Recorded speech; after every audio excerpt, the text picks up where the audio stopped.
की शुरुआत करते हैं। सबसे पहला जो टॉपिक है वो आता है आपके एग्जाम में लैंग्वेज एक्विजिशन और लैंग्वेज लर्निंग, भाषा अर्जन और भाषा अधिगम के नाम से आपका टॉपिक आता है।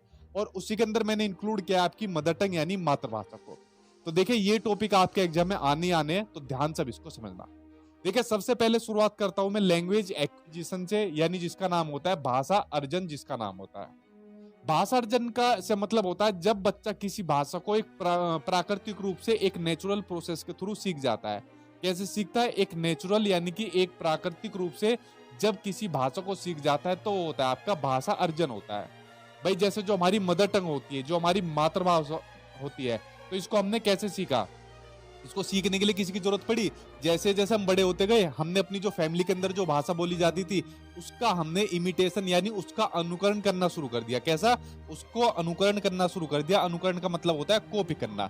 जैसे हमारे घर परिवार के अंदर जो भाषा बोली जाती थी उसको देख देख कर उसको कॉपी करके हम भी वो भाषा बोलना अपना स्टार्ट कर दिया। तो ये होता है आपका लैंग्वेज एक्विजिशन यानी कि भाषा अर्जन, जब किसी भाषा को प्राकृतिक यानी कि नेचुरल प्रोसेस के थ्रू सीखा जाता है। देखो आप लोग इसको जानते होंगे, ये कपिल शर्मा आते हैं, तो कपिल शर्मा हिंदी भी बोलते हैं बट ये आपके मूल रूप से पंजाबी है। ठीक, तो अगर कपिल शर्मा का जैसे इनकी बच्ची है, तो अगर इनके घर में कपिल शर्मा पंजाबी भाषा में बोलते हैं तो ये बच्ची भी पंजाबी इजली तरीके से सीख जाएगी।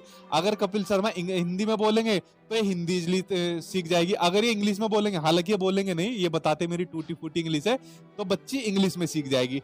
तो देखिए जैसा भाषा आपके परिवार में बोली जाती है उसी को बच्चा अनुकरण के माध्यम से कॉपी करके उसी भाषा को सीख लेता है। ये होती है आपकी लैंग्वेज एक्विजिशन यानी कि भाषा अर्जन।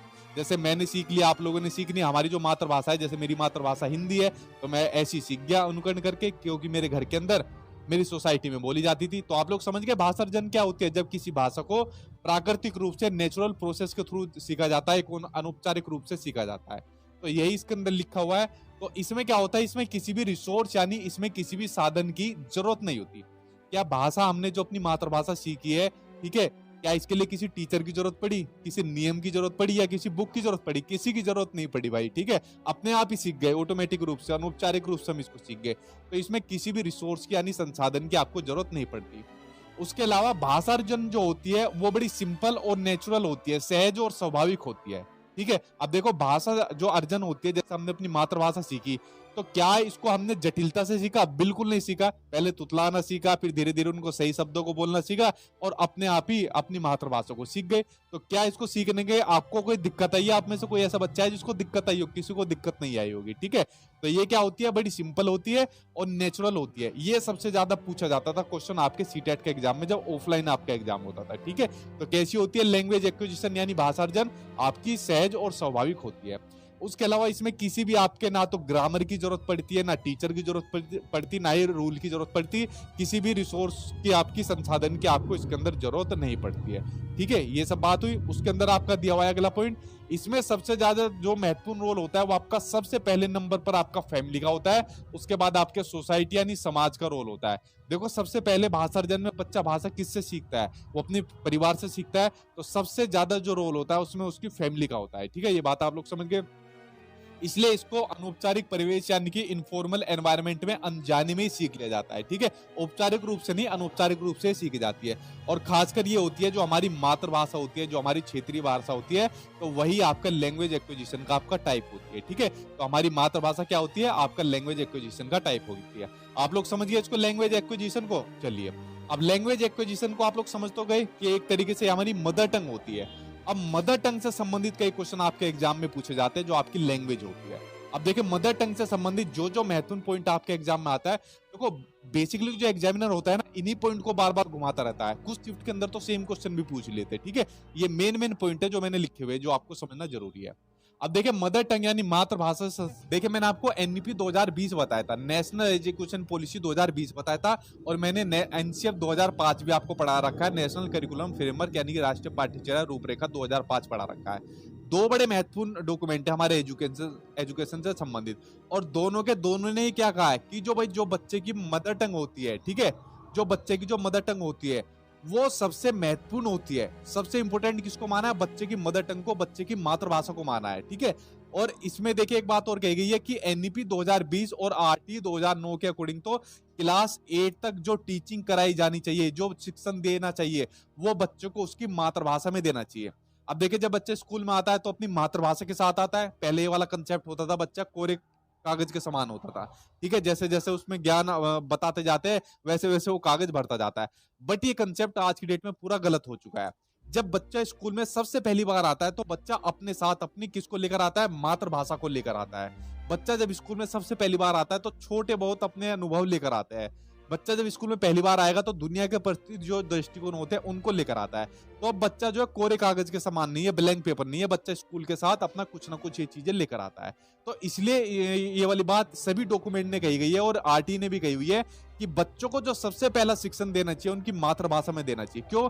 बच्चे की जो मातृभाषा होती है सबसे ज्यादा कंफर्टेबल होता है। अब मान लीजिए मैं हिंदी बोलता हूँ या आप लोग भी हिंदी बोलते हैं, अब हमसे कहा जाए कि भाई आपको इंग्लिश में जाकर कुछ बात बोलनी है तो बड़े हम अनकंफर्टेबल फील हो जाएंगे। ये सिचुएशन बनती है ना हमारे साथ। और हमको कोई कहते कि भाई हिंदी में ही बोलना है तो अंदर से कॉन्फिडेंस आ जाएगा, हाँ भाई बुलवा ले, अब तो बोल कितना बोलेगा, ठीक है। तो वही केस सेम बच्चे के सिनेरियो में होता है। बच्चा जो सबसे ज्यादा कंफर्टेबल फील होता है, सबसे ज्यादा जो मोटिवेटेड रहता है अपनी मातृभाषा में रहता है। तो इसलिए इसको सबसे सबसे महत्वपूर्ण माना गया है। और टीचिंग भी जो बच्चों को क्लास 8 तक देनी चाहिए वो उसकी मातृभाषा के अंदर देनी चाहिए, ठीक है। और हमेशा एक रिसोर्स का यानी संसाधन का काम करेगा।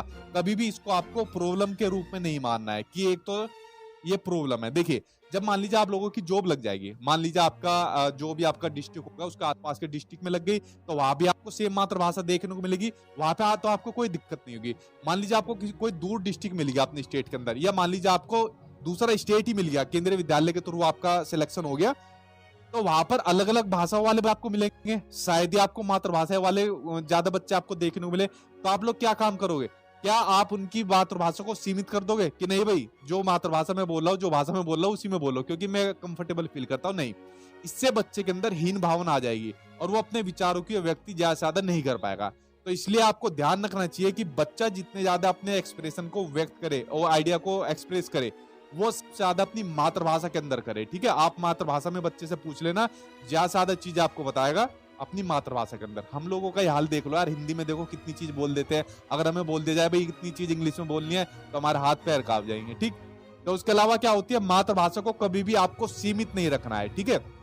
उसकी जगह क्या करना है, हमेशा उसको एनकरेज करना है, ज्यादा से ज्यादा प्रोत्साहन देना है कि बेटा अपनी मातृभाषा का ज्यादा से ज्यादा यूज करो, जो शब्द भी यूज करो वो अपने मातृभाषा के ज्यादा से ज्यादा यूज करो। तो एज ए टीचर ये आपकी रिस्पॉन्सिबिलिटी होनी चाहिए कि आपको मातृभाषा को उसको सम्मान देना है, उसके विचारों को सम्मान देना है जो बच्चा अपनी मातृभाषा में अभिव्यक्त कर रहा है, ठीक है। और मातृभाषा क्या होती है, दूसरी भाषा को सीखने में हमेशा हेल्प करेगी। कोई भी आप लोग दूसरी भाषा सीख लीजिए, मान लीजिए इंग्लिश सीखिए, रशियन सीखिए, कोई भी XYZ सीखिए, तो मातृभाषा में कभी भी उसमें प्रॉब्लम नहीं करेगी, उसमें कुछ ना कुछ हेल्प ही करेगी। क्योंकि सबसे पहले जो चीज आप थिंकिंग करते हो, चिंतन करते हो, अपनी मातृभाषा में ही करते हो अपने माइंड के अंदर, ठीक है।